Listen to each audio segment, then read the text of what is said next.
You know what, Paul? We had a live stream the other day, and we recorded some episodes, and we did this and that and the other thing. By the way, before we even get to that, go down in the description. We're also on iTunes and Spotify. Also, if it's your first time here and you love NFL and Buffalo Bills news, why don't you go ahead and turn that red subscribe button gray? Get your notifications. The other thing about it, everyone's talking about the draft impact. You know, AJ, Moss, Hodges, Davis, Bass, Fromm, Jackson. There's one guy that this impacted the most, I think. And a lot of people really aren't talking about it. And I want to talk about it with you.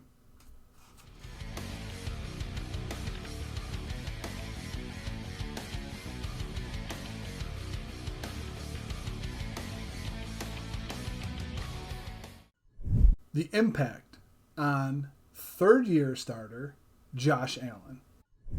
Now, we do, just to give you guys a little bit of a preference, on Tuesday, okay, 2 days from now, we have an episode comparing Davis and Hodges for you guys. So we may not touch too much on them because, you know, quite frankly, that's not, as Paul said, this year's problem. It's not going to really be this year's problem. You got Diggs, Brown, and Beasley. We're good. We're good right now. Okay, we're good. So this is going to be a problem for there'll be a problem for the Buffalo Bills in a couple of years. However, you look at there's only two guys left that offensively were drafted by the Buffalo Bills. You got Jake Fromm. You got Zack Moss. I think for separate reasons, these are going to be very crucial to Josh Allen's progress and his development going into year 3, which you and I have talked about so much. Who do you think has a bigger impact on him in 2020? Because I know it seems like a slam dunk question, but you never know. We saw what happened with Devin Singletary last year. Yes. Right? Singletary came in with a bunch of usage. Yes. And he really was not a integral part of the offense. Although he played every week, he wasn't an integral part of the offense till week 10. You know, like it took a while. And I think that was because they were, you know, resting him up because he had such high in college. But also that's pretty common for McDermott to kind of approach things that way. So while, you know, Moss, I don't think you're going to see a lot of right away. Yeah. I think Fromm has a bit more of an initial impact on Josh Allen. Ooh. And the reason is because Allen's never been a teacher before. I think you could probably say just as well as anybody, there's a lot of times where you learn while you're instructing. Yeah. So Allen's never had to be that guy. Allen's always been the instructed. And there's a lot of times, a lot of different skills you can learn by teaching somebody what you already know. I think Allen's finally going to get that opportunity to kind of, you know, bring somebody along. I don't really think Davis Webb ever had that opportunity with Allen, although they were in the same room together. Davis Webb's been on the practice squad. Mm-hmm. I think this will be the first time that a real competitor to make the 55-man roster is behind Allen. Not that he's going to give him competition, but I have a feeling Fromm's going to be sticking around for a while. And I think Allen knows that. So I think this is Allen's first opportunity to really bring somebody along and kind of teach them the initial ropes of being, an NFL quarterback. And I think that'll have a big impact on him. I think that's number one. Thank you for stealing my point. No, I'm just kidding. no. I think that's the example that you set forth. I think is great. Is the fact that Allen, his first year, he had Anderson, and then Dable was in here, and now last year he has Dorsey. Instructing him, and Barkley wasn't really a threat to his position. And I personally don't think that Fromm is a threat to his position. But if you were to line up Fromm and Allen's resumes from college against each other coming into the pros, I think you would have a discussion. People would have a discussion. Played at Georgia, played for 3 years. Each year that Fromm played at Georgia, his attempts went up, but his interceptions went down. The kid takes care of the ball. He does really well. He's played against elite competition in the SEC for 3 years. Now, the Buffalo Bills went out and drafted a quarterback 2 years after drafting their franchise quarterback. Now, I think that it's more of why he was drafted, I think, is more of a financial reason. When we talk about Matt Barkley, that Barkley's on the last year of his deal. To try to get a quality backup in the NFL is going to cost money. Money the Bills are going to need to sign other guys. Right. Okay, that's why I think they took Fromm. But the fact that they took Fromm and not anybody else, I think says a lot. Kid's got a great IQ. He's played against top-level competition. I don't think he's a threat to Allen, but there's nothing in the books that says Allen has to teach him anything. There's nothing that says that Allen has to tutor this guy.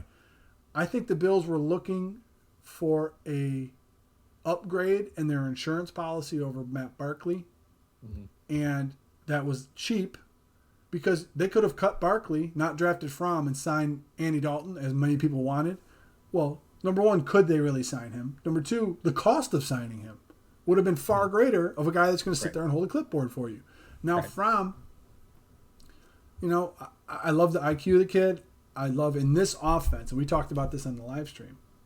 In this offense, you don't have to have a huge arm. Allen does, though. You don't need one. You really don't need a huge arm in this offense if you're able to diagnose the what's going on in the coverages. And I'm sure that's true for a lot of offenses, but this specifically in the EP system, that's how it works. I think he does have a big impact on Allen, but not for the reason that you say. I think it's going to be not because Allen's going to be teaching him anything, because I don't think he'll purposely teach him anything. Now, I know Allen's not a bad kid. He's not going to purposely try to do a Brett Favre, Aaron Rodgers type deal. But he's, I think he's going to be focused on the task at hand. He's in his third season. And I immediately went, and I'll disagree with you on this point, even though I said I loved your points earlier. I think Moss will have a bigger impact right out of the gate because I think he brings such a different dynamic to your offense. Now, you don't have Gore, who they're running, let's load the box. Moss and Singletary, I think, will be on the field more together. I don't think it's going to be 1-1. I think they may be on the field together more. And that will only benefit Josh Allen. Okay. I think the odds of seeing that often, are kind of thin, right? Because, Dable has never used two-back sets. I mean, you wouldn't have used it this year anyway. I mean, a legitimate two-back set. I know we saw Patrick DeMarco way too much. I'm saying legitimate two-back set. Oh, God. It got to a point where teams were like, DeMarco's on the field. Even if he runs out into the flat, don't even bother covering him. Doesn't matter, right? I was yearning for a TJ Yeldon, Devin Singletary split back set. I know you were. I know. Well, I want to bring up something that I think is kind of fascinating about Moss that kind of tails away from things that we've seen from the Bills in the past.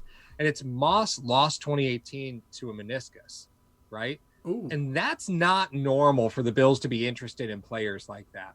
And you saw them do it with Moss, and you saw them do it with the kid that they signed from Washington, Trey Adams.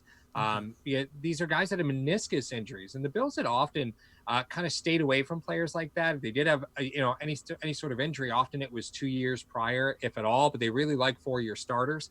Moss certainly played for 4 years. He only lost 4 games to the meniscus in 2018. But only 4 games, when you're averaging 20, 21 touches a game, that's 80 carries or 80 touches less. And he already had 712 throughout his college career. So you're talking about almost 800 total touches over the course of 4 seasons. That's a lot. Yes. There really is a lot. So the usage on Moss, again, not similar to Singletary, because Singletary had some, touched the ball 300 times for 3 consecutive seasons. He had some absurd number. Do you remember how many touches Singletary had? It was 1,200 something, I thought. It was crazy.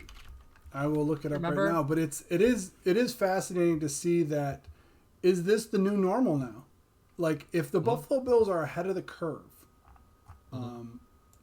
if the Buffalo Bills happen to be ahead of the curve on running backs, do you stagger their contracts in order to keep them on rookie deals so you can put money everywhere else you want to? So Zack Moss, over his career, had 778 touches. Not carries, touches.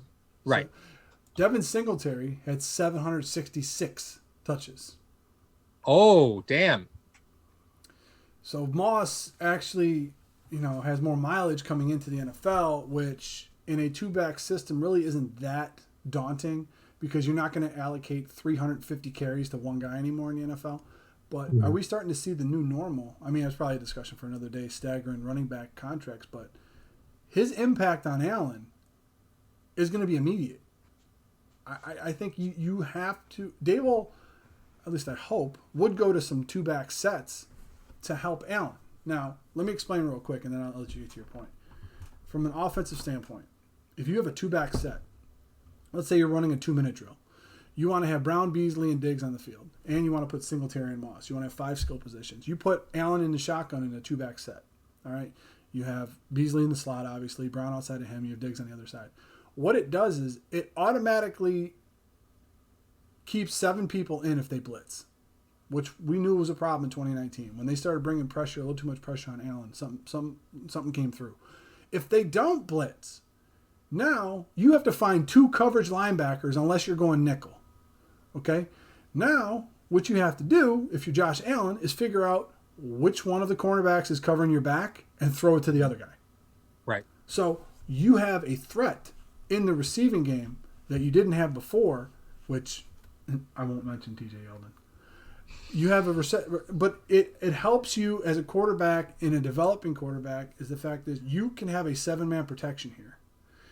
But, and I'll kick it back to you with this, you were not enamored with Zack Moss's pass pro. No. Okay. Talk to me about that. Yeah, and I guess that's one of the things that you always are a little concerned about with running backs. But I thought you brought up an awesome point just a few minutes ago, where you said, maybe the Bills will cycle running backs. Yeah, maybe the Bills aren't concerned about meniscus injuries that were 2 years ago, right? Yeah. What are you really worried about the long-term effect of a running back for? Nobody. Right? Maybe college usage. What do you care about college usage? You're only going to be using this back for 3 years, 4 years. You're not looking at 8 years anymore. Yeah. You don't look for franchise running backs unless, you look at like a Saquon Barkley, Christian McCaffrey. Like those guys have the makeup of franchise running backs. But then you have the Todd Gurleys of the world where, they get beaten to the ground and then you find out they have arthritis in their knee. That's not going away, right? So maybe the path of least resistance is to say, okay, how long ago was the meniscus tear? Okay, it was 2 years ago and 300 touches ago. Yeah, I'm pretty confident that we're fine, right? Like I'm not worried about the long-term impact there. Right. Yeah, I think we're good, right? I think we're probably good now. You would have some reservations because of the style that he runs. Yeah, I understand that, but go ahead. Yeah, absolutely. And I guess that's another thing is that you bring in a running back who's 5'9", right? That's 8 inches shorter than some defensive ends inside the AFC East, right? Like that's a lot to ask of somebody, right? Like he can't bring a step ladder out there. Well, you know what? I'm gonna hammer you on this one because Singletary, we commended quite a bit his pass pro in 2019, what he was able to do, even not being a guy that came into the league with very much film on pass pro because they were always in the shotgun. He was always taking the inside handoff on zone reads. Right. So he was able to learn it, and I think being with Gore, number one, we can't, what's the word I'm looking for? What Frank Gore meant to Devin Singletary was so huge in 2019. Having him as a mentor, having him in the locker room with him every day. Now, almost like the Josh Allen situation with Jake Fromm, you want Singletary to encourage Moss. You want him to teach him the nuances of the position and all what's going on. And maybe Allen will take the path of, listen, I have to teach these kids this, and this. Okay, Devin will take care of this for Moss. I got to take care of this. And you said it earlier. When you teach somebody something, you learn it that much faster and that much better. Mm-hmm. So the impact of both Fromm and Moss, I think, on Allen is going to be, number one, a running narrative that we're going to have here at Hashtag Sports because I think it's huge. And it's going to be huge. And you may not hear it anywhere else. But I don't think we can underplay that. Of that pick in the third round of Zach Moss will do to this offense. Not so much giving up a first round pick for Stephon Diggs, which is huge, but what this kid can do to your offense. You don't have to change the philosophy of your offense when he comes in. If you do want to run a one back set, I understand that, But let's say you want to take Knox out of the game because you got to tell him something. Why not do a split back set? What's wrong with that? I don't see anything wrong with it. Right. Right. And it's an easy way to keep your offense on life support, right? You don't have to do it often. Philly did it against Buffalo. It was the first time they had used a 2-back set all season. Mm-hmm. You know, like it just adds another wrinkle to your offense. It just adds another thing for teams to have to prepare for. You saw Buffalo wasn't prepared for that with Philly. No, they weren't. No. They had no, they were not ready for that. And it seems like a no-brainer when you have, you know, the backs that they had in Philly. You'd want to run a 2-back set there if you could, but Philadelphia hadn't done it all season. So it adds a nice little wrinkle to make it easier to adjust your offense throughout the season. But, you know, maybe from the pass pro perspective, they're not super scared of whether Moss will pick up pass pro because this is a guy who loves contact. So what are the odds that he'll be a good pass pro guy eventually? Probably pretty good, right? Like he absorbs contact awesome. And so does Singletary. They're both hard to bring down, and that makes for good pass pro guys. So it's probably just a matter of time before he's good at it. But from what I saw, he just gets a little north with his hands, and you know, you just can't play. You just when you're 5'9", you got to play the leverage game really well, and he just doesn't just yet. You know how you fix pass pro really quick? No. Send him in the route. Send him out in the route. I was going to say, if you could dodge traffic, you could dodge a ball. That would be my solution. Necessary.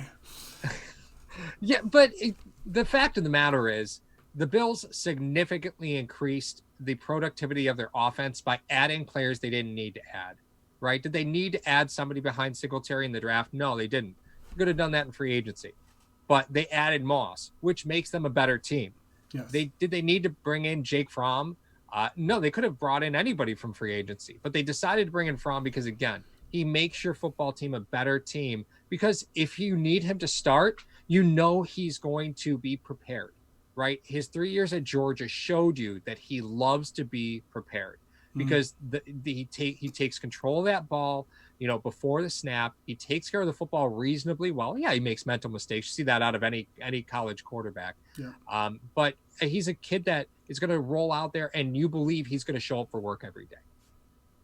Absolutely, no question. I think one is because of what the Buffalo Bills were able to do in free agency and acquire talent. They got to play around in the draft, and what you're seeing is the epitome of Brandon Beane and his staff staying ahead of schedule, staying ahead of draft need. I mean, you're going to lose Matt Barkley at the end of this year.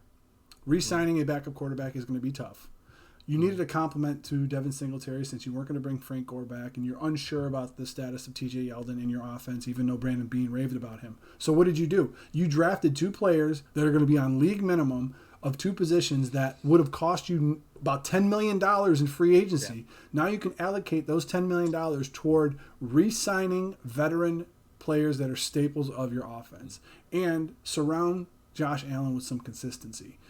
Right. And you brought it up during the live stream. If you're going to re-sign Matt Barkley, he's a $7 million a year player. Yes.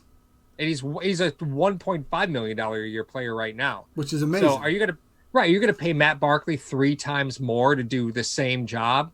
Of course not. No. Right? You got at that point, Josh Allen's a 4-year starter. Yes. You're not doing that. You're not doing it.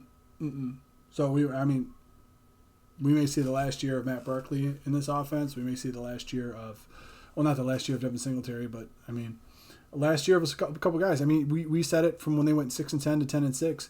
There's going to be guys that on this team that you may not be here that you may like. Hopefully, you didn't order those jerseys too early. Like you? Just shut up. Oh man.